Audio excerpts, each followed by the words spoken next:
Welcome to my channel Learning with Pushpanjali Chalia and I am Pushpanjali Chalia. So today हम लोग हिंदी की book लेकर आए हैं एनसीईआरटी की लेसन नंबर 13 पढ़ेंगे हुदहुद। तो बच्चों पूरा वीडियो देखिए ताकि आपको पूरा कहानी पता चल सके। ये हुदहुद जो है एक चिड़िया होती है। तो चिड़िया को कलगी लग गई थी, कलगी यानी कि क्राउन। देखते हैं कि कैसे लगी थी। उससे पहले मैं कहूँगी कि अगर आपको मेरे वीडियो अच्छा लग रहा है तो लाइक कीजिएगा और अपने फ्रेंड्स के साथ शेयर कीजिएगा और सब्सक्राइब भी जरूर कर लीजिएगा। बिना सब्सक्राइब किए मत चले जाइएगा। तो चलिए अभी लेसन स्टार्ट करते हैं।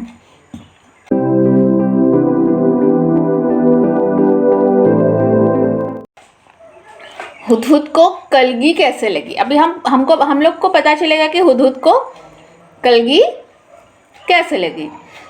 एक बार सुलेमान नाम के बादशाह आकाश में उड़ने वाले अपने उड़न खटोले पर बैठे कहीं जा रहे थे। उड़न खटोला यानी कि आकाश मार्ग से उड़ने वाली कोई गाड़ी, उसे उड़न खटोला कहा जाता है। हवाई जहाज के जैसा। उसमें बादशाह सुलेमान उड़ के जा रहे थे। बड़ी गर्मी थी, गर्मी का मौसम था। धूप से वो परेशान हो रहे थे, धूप बहुत ज़्यादा थी। आकाश में उड़ने वाले गिद्धों से उन्होंने कहा कि अपने पंखों से तुम लोग मेरे सिर पर छाया कर दो। आकाश में जो गिद्ध उड़ते हैं वल्चर, उनसे कहा कि अब तो उनके पंखे बहुत बड़े बड़े होते हैं, तो तुम अपने पंखों से मेरे सर पर छाया कर दो। पर गिद्धों ने ऐसा करने से मना कर दिया। पर उन चिड़ियों ने कहा कि नहीं, हम तो नहीं करेंगे आपके सर पर छाया। उन्होंने बहाना बनाते हुए कहा, हम तो इतने छोटे छोटे हैं, हमारी गर्दन पर पंख भी नहीं है, हम छाया कैसे कर सकते हैं। तो उनकी गर्दन पर देखो पंख नहीं है। सुलेमान आगे बढ़ गए। उन्होंने कुछ नहीं कहा बादशाह और आगे बढ़ गए। कुछ दूर जाने पर उनकी भेंट हुदहुदों के मुखिया से हुई। हुदहुदों के मुखिया यानी कि उन्हीं चिड़ियों की जो लीडर है। सुलेमान ने उससे भी मदद मांगी। वह चतुर था। उसने फौरन अपने दल के सभी हुदहुदों को इकट्ठा करके बादशाह सुलेमान के ऊपर छाया कर दी। वो बहुत ही चतुर था जो उनका मुखिया था। तो उन्होंने सारे हुदहुदों को इकट्ठा कर बादशाह सुलेमान के सर पर छाया कर दी। सुलेमान बोले, मैंने गिद्धों से भी मदद मांगी थी, वे मेरी मदद कर सकते थे, पर उन्होंने मेरी मदद नहीं की। ओके, देन उन्होंने कहा कि मैंने तो गिद्धों से भी कहा था, लेकिन गिद्धों ने तो मेरी मदद नहीं की। तुम गिद्धों से छोटे तो हो पर चतुर अधिक हो। तुम सबने मिलकर मेरी सहायता की है। मैं तुमसे बहुत प्रसन्न हूँ। मैं तुम्हारी कोई इच्छा पूरी करूँगा।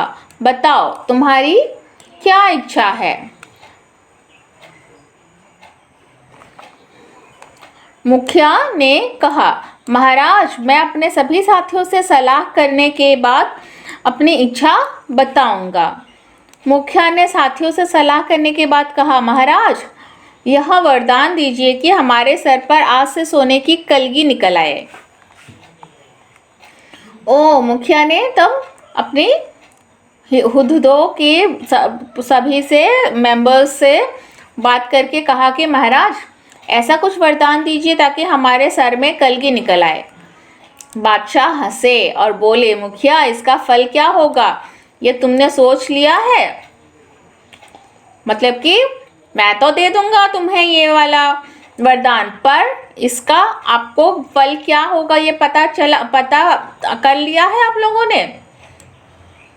मुखिया बोला, हाँ महाराज, मैंने खूब परामर्श करके यह वर मांगा है। परामर्श यानी डिस्कशन।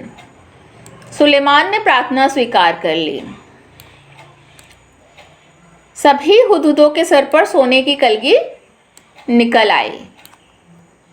लोगों ने सोने की कलगी को देखा तो वे हुदहुदों के पीछे पड़ गए। तीर से उन्हें मार मार कर सोना इकट्ठा करने लगे। अच्छा, क्योंकि अभी हुदहुदों को मारने से लोगों को सोना मिल रहा था उनके कलगी से। हुदहुदों का वंश समाप्त होने पर आ गया।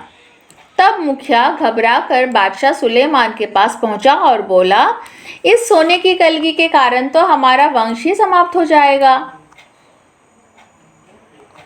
तभी उन्हें पता चला कि सोने की कलगी के कारण तो हम लोग खत्म हो रहे हैं, हमें तो सब मार रहे हैं। सुलेमान ने कहा, मैंने तो शुरू में ही तुम्हें चेतावनी दी थी। खैर जाओ, आज से तुम्हारे सिर का ताज सोने का नहीं, सुंदर परों का हुआ करेगा। परों यानी कि पंख। और तभी से हुदहुदों के सर पर परों का यह ताज शोभा पा रहा है। तो बादशाह सुलेमान के वर के बाद से ही उन्हें ये कलगी प्राप्त हो गया। हुदहुद एक बहुत ही सुंदर पक्षी है।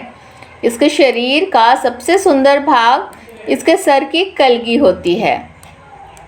इसमें हुदहुद की सुंदरता को बखाना गया है। वैसे तो यह इसे समेटे रहता है, पर जैसे ही किसी तरह की आवाज़ होती है यह चौकन्ना होकर परों को फैला लेता है। हुदहुद ये है पक्षी, ये देखो। तब यह कलगी देखने में हूबहू किसी सुंदर पंखी जैसी लगने लगती है। इसी कलगी के बारे में तुमने अभी तक एक सुंदर कहानी भी पढ़ी है। हुदहुद का सारा शरीर रंग बिरंगा और चटकीला होता है। ये देखो कितना रंग बिरंगा है।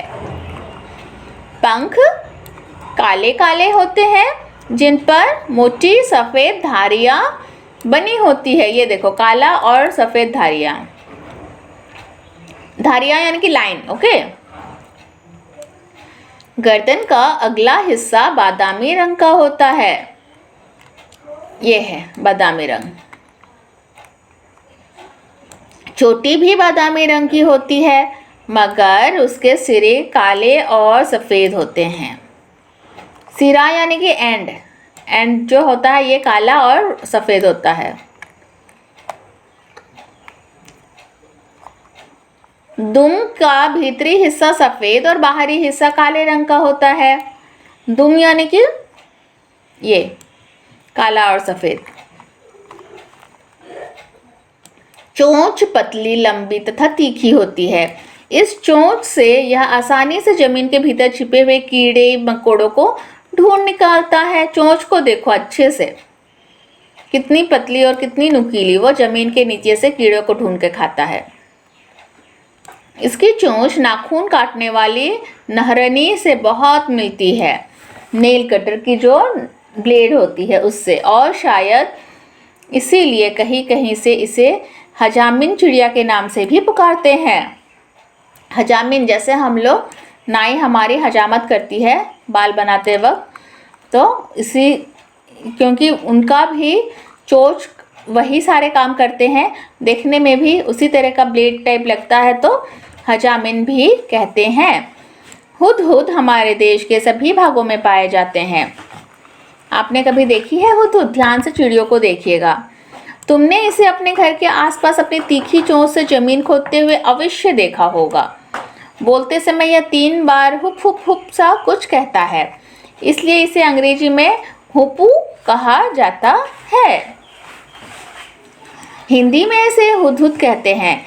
दूब में कीड़ा ढूंढने के कारण हमारे देश में कहीं कहीं इसे पदुबया भी कहते हैं। और सुंदर कलगी की वजह से कुछ देशों में लोग इसे शाह सुलेमान कहकर पुकारते हैं। तो हुदहुद की कई सारे नाम हैं। कहीं पर उसे शाह सुलेमान कहा गया है क्योंकि शाह सुलेमान की वजह से ही उन्हें इतना सुंदर कलगी मिल पाया था। कहीं पर उन्हें पदुबया कहा गया है। क्यों? क्योंकि दूब में कीड़ा ढूंढने का काम करते थे दलदल एरिया में। तो इसी तरह से हुपू कहा गया है अंग्रेजी में क्योंकि इनकी आवाज़ ही ऐसी होती है। तो बहुत सारे नाम इनके पड़ गए हैं। मादा हुदहुद 3 से 10 तक अंडे देती है। जब तक बच्चे अंडे से बाहर नहीं निकल जाते वह अंडों पर बैठी रहती है, हटती नहीं, नर वही भोजन लाकर उसे खिला जाता है। अच्छा, 3 से 10 तक अंडे देती है और अंडों से वो हटती नहीं है, वो उसी के ऊपर बैठी रहती है जब तक कि बच्चे निकल ना जाए। और जो नर है वो खाना लाकर मादा चिड़िया को वहीं पर खाने देती है, पर दोनों में से कोई भी घोंसले की सफाई नहीं करता। संसार के विख्यात पक्षियों में से एक है यह हुदहुद। यह अपनी सुंदरता के लिए तो मशहूर है, पर इसे पालतू नहीं बनाया जा सकता और ना ही इसकी बोली में मिठास है। तो ये सुंदर तो बहुत है, लेकिन इसे पालतू नहीं बनाया जा सकता, उसकी बोली में भी कोई मिठास नहीं है और वो अपने घोंसलों को भी साफ सफाई से नहीं रखती है। तो सिर्फ सुंदर होने से ही नहीं होगा, है ना। हम लोगों को अपना दिमाग भी तेज करना है, अपनी जगह को भी साफ सफाई से रखनी चाहिए। मगर इनको देखो कितना अच्छा सा वर मिल गया और ये देखने में भी कितने सुंदर हो गए। ये तो बहुत इंटरेस्टिंग स्टोरी है। आप लोग ज़रूर इसे बार बार पढ़िएगा और बार बार मेरे वीडियो को देखिएगा और मेरे वीडियो को लाइक ज़रूर कर दीजिएगा, शेयर अपने फ्रेंड्स के साथ कर लीजिएगा। आजकल मेरा नया चैनल भी आ गया है, इसको मैं डिस्क्रिप्शन में लिंक दे दूँगी, पुष्पांजलि's लाइब्रेरी। वहाँ मैं आप लोगों के लिए वर्कशीट डाला करूँगी, मगर वो चैनल मेरा डेली का नहीं होगा, 15 डेज़ में एक वर्कशीट डालूँगी। तो इसी तरह से धीरे धीरे मैं सारे सब्जेक्ट्स का वर्कशीट डालूँगी। आप लोग मेरे चैनल को ज़रूर सब्सक्राइब कर लीजिएगा और सब्सक्राइब करते हुए मेरे चैनल में जो रेड कलर का बेल आइकन होता है उसे भी दबा दीजिएगा। जब आपको घंटी की आवाज़ सुनाई देगी तो मुझे भी पता चलेगा कि हाँ आपने मेरे चैनल को सब्सक्राइब किया है। और कमेंट में ज़रूर लिखिएगा कि आपको कैसा लगा है। आप लोग घर में रहिए, सुरक्षित रहिए और मेरे साथ सीखते रहिए। धन्यवाद।